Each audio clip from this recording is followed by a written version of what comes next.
Greetings everyone, hey, how you doing? It's Matt Sella. Today, we're doing a special review for a movie that came out, I say, about over 6 years ago, but I've never seen it. I was looking through my Netflix selection and saw this movie and thought, hey, you know what, why not? I saw Secret of Kells, never seen this, let's see what this movie's all about. That's right, we're talking about Song of the Sea. Joined here via remote satellite radio is another good friend of mine who is just so gosh darn funny and punny. It's Ivan. How you doing out there, Ivan? All right. I feel like you always do a good job of hyping me up. Try and say at least one pun this review. Well, you know me. I've been at this for a little while. Gotta keep the engagement up if you catch my meaning. Sure do. Now, before we begin, folks, let me remind you, do not forget to subscribe or like videos like this. It'll help me in the long run for sure. And also, a lot of my reviews are on Spotify a little bit earlier than on YouTube. So, if you just want to listen to us giving our opinions on general animation and TV shows, be sure to check out my Spotify channel for all those podcast needs. Links are always in the description below. Also, another reminder is that we are going to be as spoiler-free as possible here, but we may have an opinion or two that does pertain to the latter half of this movie, but don't you worry, we will put up a spoiler warning if it ever gets to that point. Well, without further ado, let's get on to our review for Song of the Sea. Now, what is this generally about? Well, at least the way I could put it as Netflix would describe it, the last of a magical race of seals that become human on dry land, the little girl, whose name I always have trouble pronouncing, and her brother, must return to the sea in this animated adventure. And she must also find her voice, for it may hold the key to unlocking mythical wonders. And that's generally the synopsis for this movie. Now, I'm going to hand the reign over to you, Ivan. What were some of your major takeaways from this movie, and what stood out to you? My takeaway was basically, a modern take on a folktale that I wasn't really familiar with. Apparently, it's fairly faithful to the original context of like the key characters in the main story as far as the old lore, but I thought it was kind of almost of an anecdote for dealing with emotions. Kind of reminded me a little bit of Inside Out in a similar way of how it might be important to express how you feel and not dealing with other people's grief. Even sometimes it can be hard to comfort other people, and there are some characters who turns out have a really hard time dealing with their emotions, and the folktale serves a way of basically showing how that can bottling that up can do more harm or keep us from achieving the things that we want. I see what you did there. Oh, wait, was I experiencing that? I'm telling you, folks, Ivan with the puns. He's the best at it. But yeah, I concur with a lot what you're saying here. There definitely is an allegory about how some of these characters are dealing with like long-term tragedies and how that affects others and their pre-expectations of each other, whether if it's to a fault or directly connected. I felt that this movie had a really solid premise going for it. And I remember when we were starting to be teased the idea of putting on a coat, going into the sea, and the little sister becomes a seal. And I remember hearing lores about the Selkie. In a way, they're kind of like mermaids that look like seals or could fully become seals. Not sure if I heard the tale where they could actually like go onto land or not. I believe they could, but I think you mentioned before we were recording, Ivan, that they actually would shed their skin, but this movie does it in a more like magical way where it's more of a coat that they can have on that helps them do that transition. And that actually reminded me, I don't know exactly if this was in Disenchantment or another Matt Groening project or something, where there was a woman who put on this bear coat, and if she puts it on completely, she'll turn into a real bear, and then when she takes it off, it turns back into like a normal person. So I thought that was a really interesting element in this story. Now, as far as the narrative goes, and again, I'm going to be as spoiler-free as possible here, while I thought this was a really interesting brother and sister dynamic of a story, a lot of the setup and the lore that is established throughout this movie kind of happens because it needs to happen. And there were some emotional tolls that happened that I wish I could feel for. But unfortunately, my mind is always logic based. So I need to know exactly why things are the way they are or what led to these events. And I was kind of confused on some key things that unfortunately took away from some of the weight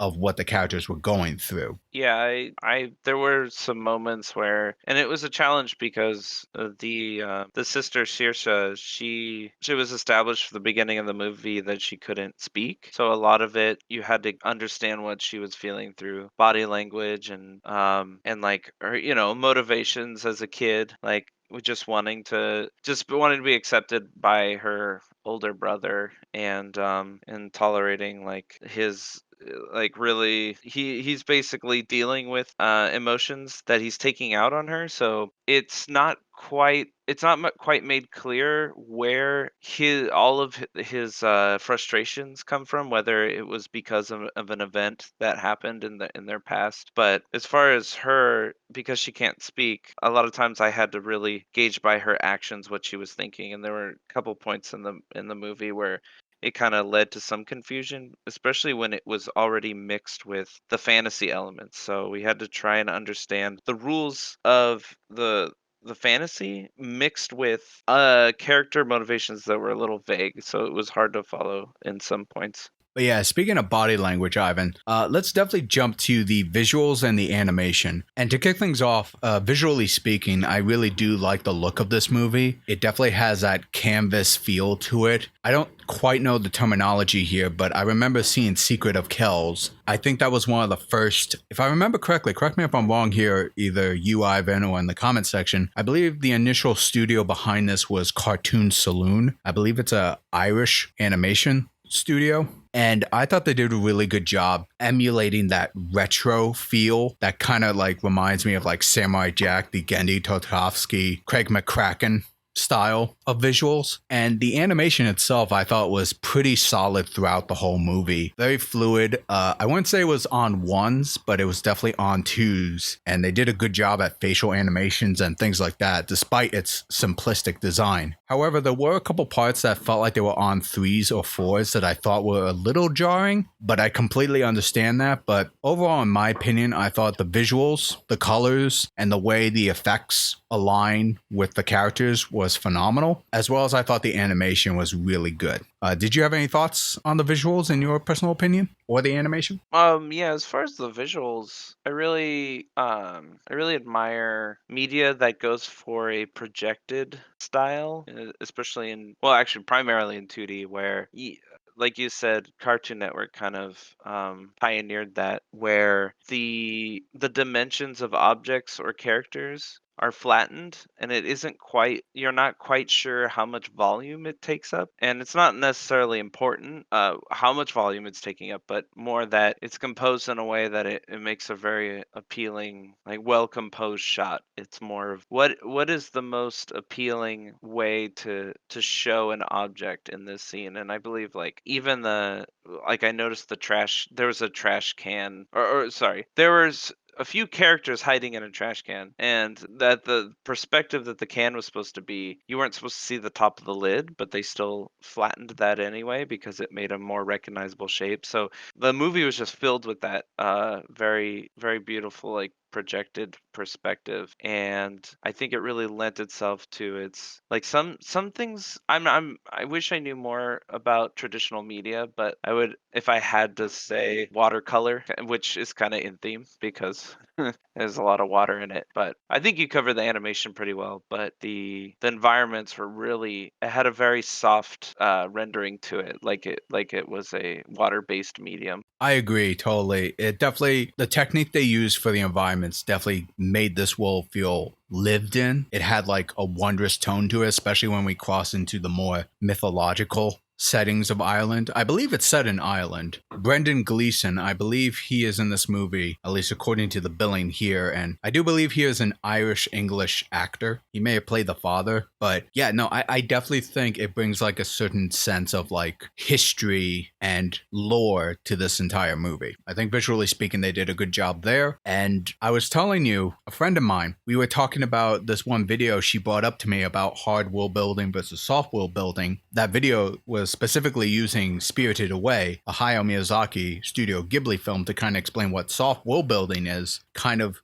exploring a strange and wacky world through the eyes of the character and kind of being in their shoes, uncovering everything. And I really feel like this movie did a good job of kind of emulating that idea, I would say. And yeah, the visuals, I think, worked with it, as well as the animation. It had that childlike innocence to it, but also kind of gave a certain sense of realism there, in an ironic kind of way. Now, that is our general thoughts on the movie, I would say, right, Ivan? Yeah, I mean, specifics aside. And I did enjoy this movie. I liked it. However, narratively speaking, there were some things that kind of left me kind of questioning why things are the way they are, but that's just me personally. And that did take away a bit for me to say that this is a really outstanding animated movie. But if you're going at this purely for visuals, and let's not brush aside the music is actually really good in this movie. So I probably would recommend this, especially if you're an animation buff, for sure. And yeah, I mean, it kept me fairly entertained, I would say. What say you, Ivan? I was pleasantly surprised. I didn't have any expectations. I don't believe I even really saw much of. I couldn't recall any imagery when I was seeing it. But I always enjoy a really good fairy tale. It's got a really tight scope. It tells a story about family and dealing with grief, and I think that's something that can always be relatable for the ups and downs in your life and with the people that you love. Mix that with some really solid 2D animation, and it left me very entertained and moved at certain points. I would definitely watch it again if someone wanted to. I think there's more to take in and observe, and maybe even understand, because there were some things that were confusing. So yeah, I would say that's generally our thoughts on Song of the Sea. Now, we are going to mention something that is a little bit of a spoiler tick, so I am going to put up a warning here. If you haven't seen this movie and you don't want any spoilers, then before you close off this video, be sure to give it a like and subscribe to the channel. And if you want to support me directly, please consider going to my Patreon. Links will be in the description below. But if you're still sticking around, then you have been warned. Spoilers ahead. And it won't take long at all. So here we go. So, Ivan, let's talk a little bit about the ending. And I know we can't go into super detail so much about this because then we'll be here forever. But as far as the movie goes, it is kind of established that the mother is probably dead. And you and I, we were talking about how the older brother was kind of being somewhat of an abusive jerk to his little sister. And at the very beginning, I thought, okay, well, maybe he blames her for the loss of his mother, or perhaps him hanging out and taking care of her for so long and she always seems to get into trouble. Maybe he's just so sick and tired of it that he starts to project his feelings onto her. The way the movie ends, we have his little sister. Again, I apologize, I have trouble pronouncing her name. She is sick, and in order to get better and help everyone, all the mythical creatures, she's got to put on that Selkie coat and sing, which obviously she lost her voice, but align all the stars together and she should be able to sing. So she does. When they initiate that part, I actually found it really fascinating that, as far as I know, Selkies are kind of like a family member of mermaids. And by the nature of her singing, it seems to like rejuvenate a lot of the mythical creatures of Ireland in a way, which I found to be kind of fascinating, that it's like the opposite of sirens, which sirens are known to sing to bring sailors to their doom, at least in some lore around the world, whereas they use Selkies in this case to kind of bring life or joy to others. And I thought that was a really interesting choice, and I like that. However, when the movie ends, we see that Ben and his little sister's mother is indeed still alive. And we got that one segment flashback when Ben was following the hair thread, revealed that his mother had to go out at sea, apologized to his father, went underwater, disappeared, and then shortly after, the baby in her own little coat, hence is born. So I assume she died, but I guess she was there the whole time. And after they did the singing, the mother says, "All our kind have to leave now." Like everything, including all the mythical creatures. And I didn't quite understand why that is the case. Did I miss something, Ivan? Why was that such a narrative tool that felt like it kind of came out of nowhere? Like, I get the emotional impact it was for Ben and his father, as well as like him losing his sister, finding out his mother's still alive, but then the mother's also leaving too. Like, what was that clear? Did I miss something there? That was a little, that kind of escalated in a way I wasn't anticipating because most of the time I got so invested with Saoirse and her. I mean, there was a point where it went from trying to rescue her to actually trying to save her because her life force was draining. So I was under the impression that they needed to save her. I was really invested in how like getting her coat back so that she could live. What I didn't realize is that it turned into this situation in which, in restoring her, it was actually actively restoring all of the creatures and the different characters throughout time who had been turned to stone by the owl bad lady. The I forget the mythical creature. The ones that I think they just called her the Owl Witch. Right, who for context is the opposite. She takes away, literally bottles bad feelings so that you don't have to deal with it, but trade your. Which is ironic too, because if you saw the scenes of her, she also bottles good feelings like rainbows and sunshine. So it might be semantics. Yeah, that was something that might be also a little unclear because I actually totally forgot that I saw bottled rainbows and those are good feelings. So it's interesting. Like, I don't know why you would want to bottle good feelings unless there are some people who can't handle good feelings, need them to be bottled. But anyway, to get back to your point, the ending turned into saving everyone, and I didn't even realize it until it was happening. And I don't know at what point it was established that in saving Saoirse, that everything else would have their life force restored so that they can pass on to another realm. Suddenly it escalated, and I didn't even catch when.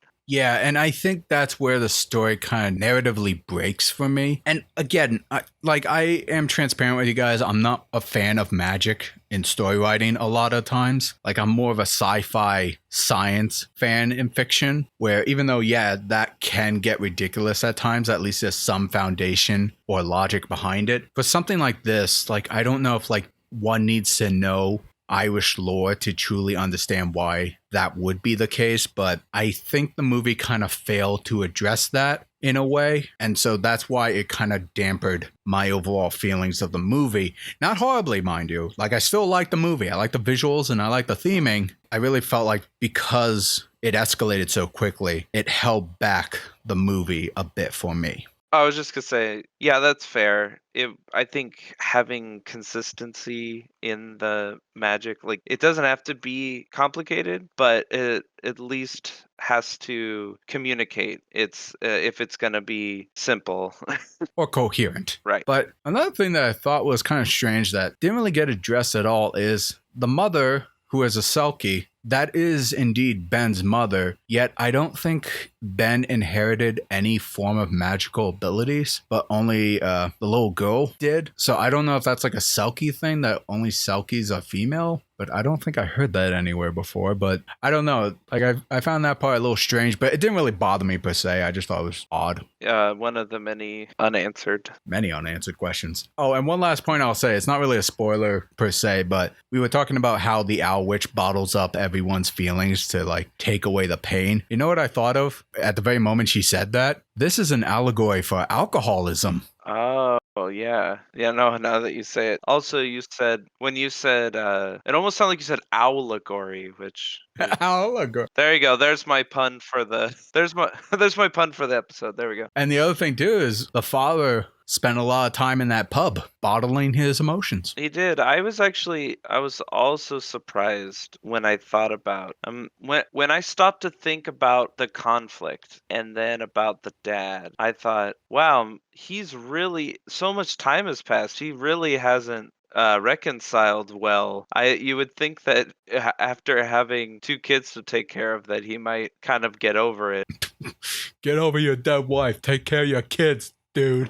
I mean, that's what his mom was trying to tell him. Yeah, but again, I think you were right on the money at the beginning. It's all about dealing with grief and how to handle emotions, and a lot of this is indeed an allegory for a lot of those things. And yeah, I mean, I could go on and on about this movie of like what it does well, what it might not be doing super well. But did you have any other closing thoughts that might be spoiler territory? I think the movie goes at a pace where I can digest what's happening and kind of try and figure things out if they're a little vague or unanswered. Hopefully by the next scene or two, it becomes more apparent what character motivations are. The pace of the movie is really digestible and doesn't move too quickly, so I don't feel like I'm on to the next thing without piecing together what just happened. It's just enough to have me go along. Perhaps even with another viewing, I might pick up on those things that I missed. But I would say that is, for the most part, the biggest negative I have is some head scratching, but it doesn't take away too much for the film for me. Yeah, I definitely agree with that assessment. And who knows, folks? Maybe on second viewing, this is the first time I've seen it. Maybe it'll be a little bit better for me. Now that I know where everything is, I could look for the smaller details. Well, you heard our opinion, but now we want to hear yours. Let us know in the comment section below. What did you think of this 2014 animated movie, Song of the Sea? Did you like it? Did you not like it? Share your thoughts. Join the conversation. Be sure to like, share, subscribe, ring that bell to be notified when new videos drop. And if you want to support me directly, please go to my Patreon, or you can do a one-time donation at my Streamlabs. Links are in the description below. This is Matt Sella. This is Ivan. Thanking you all for tuning in.